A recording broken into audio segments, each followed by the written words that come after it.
So as you can see, it was just a little scratch right here. And what I usually do is I do it first 180 grit by hand. Same thing over here. And the reason I like to do it by hand first, plastic can be very soft and metal can be just as soft. And my DA is kind of heavy. And if you try to sand down to get a scratch out and you dig or it hits too much, you will cause waves in the plastic and the metal. So as much as you can do by hand, the better.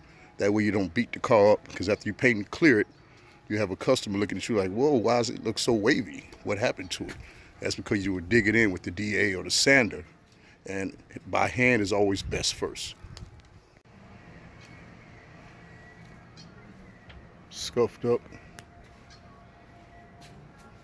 Get ready for primer.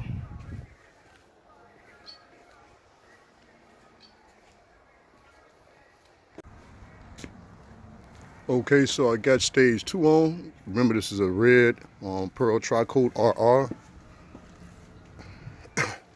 It's been on for about 5 minutes.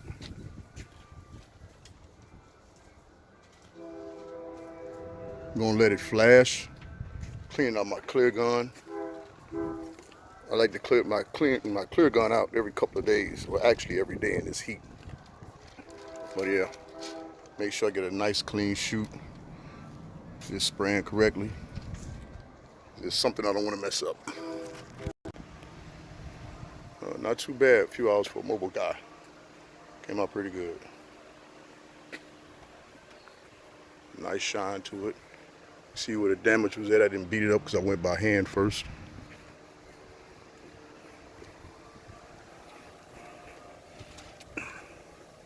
That's the office. But let's go see how this went.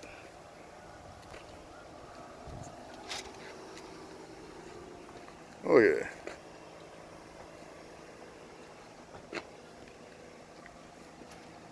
Now people may ask, well, how long does it take you to be able to do certain things, to learn how to, it's the body shop here on wheels, to learn how to do that outside?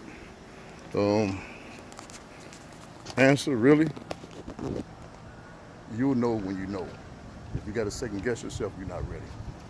Everybody got their own time frame.